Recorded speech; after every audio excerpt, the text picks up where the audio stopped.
Assalamualaikum warahmatullahi wabarakatuh.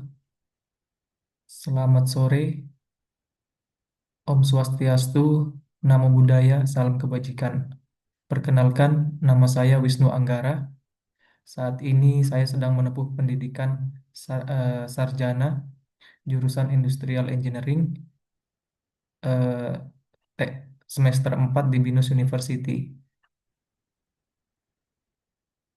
Saat ini saya ingin melakukan presentasi dengan judul Peran Kelembagaan dalam Menjaga Perdamaian dan Keadilan Antar Agama di Era Sekarang. Pertama-tama, latar belakang masalah.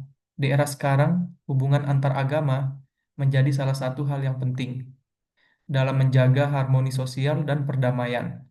Keragaman agama yang ada di berbagai negara, khususnya Indonesia, dapat menjadi kekayaan budaya, tetapi juga dapat menimbulkan konflik. Nah, konflik antar agama ini, baik yang terjadi secara nasional maupun internasional, seringkali berakar dari ketidakadilan, diskriminasi, dan kurangnya dialog yang sehat antar agama.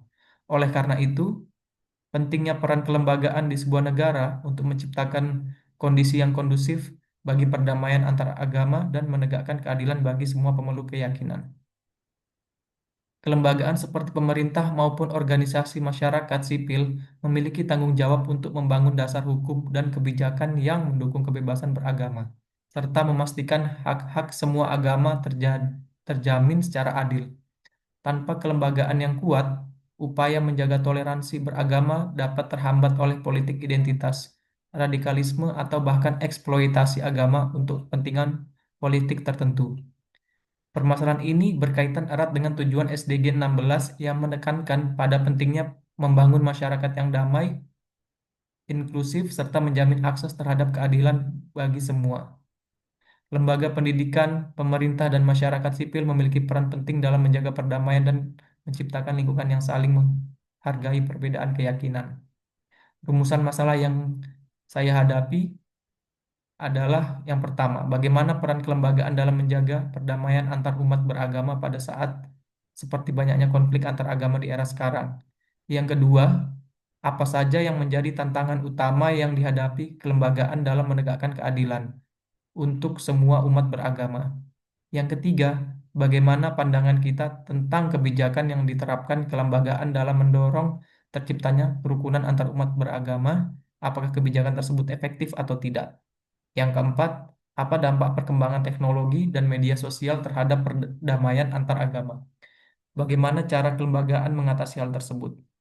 Dan yang kelima, apa saja yang menjadi cara antar lembaga nasional dan internasional dalam bekerja sama untuk memperkuat toleransi dan keadilan antar umat beragama? Hasil temuan yang kita dapatkan di lapangan, yang pertama, media sosial merupakan ruang yang sangat berpengaruh terhadap persepsi dan relasi antar umat beragama. Yang kedua, terdapat upaya dari lembaga pendidikan dan keagamaan untuk mendorong sikap saling menghargai, namun implementasi di lapangan masih perlu diperkuat. Yang ketiga, tantangan utama adalah hoax, ujaran kebencian, dan bias politik yang menyusup ke dalam ruang publik dan digital.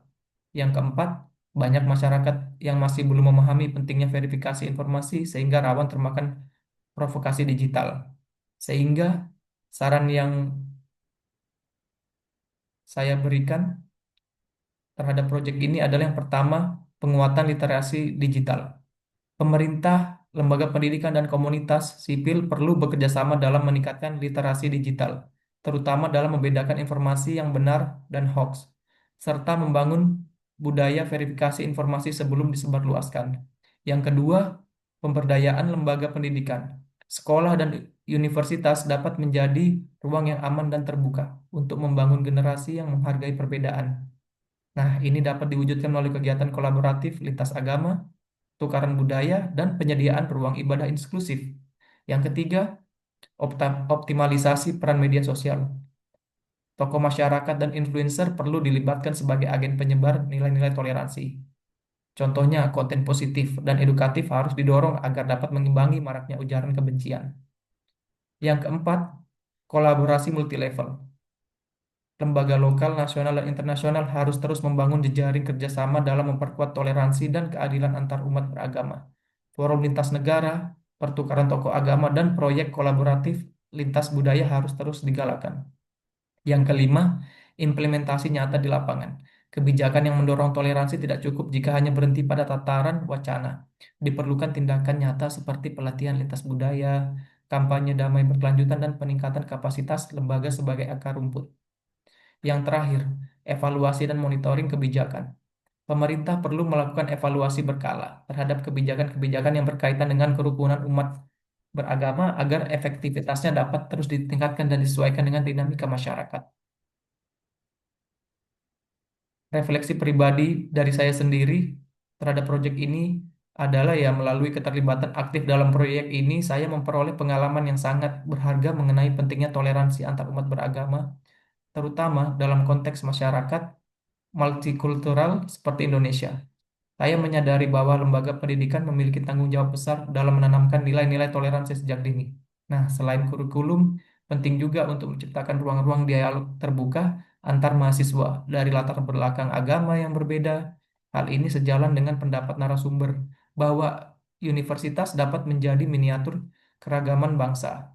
Saya juga mendapatkan pemahaman lebih bahwasanya media sosial berperan ganda sebagai alat pemersatu maupun potensi pemicu konflik, tergantung bagaimana masyarakat memanfaatkannya. Berikut presentasi dari saya, eh, kurang lebihnya jika ada salah kata mohon dimaafkan. Terima kasih.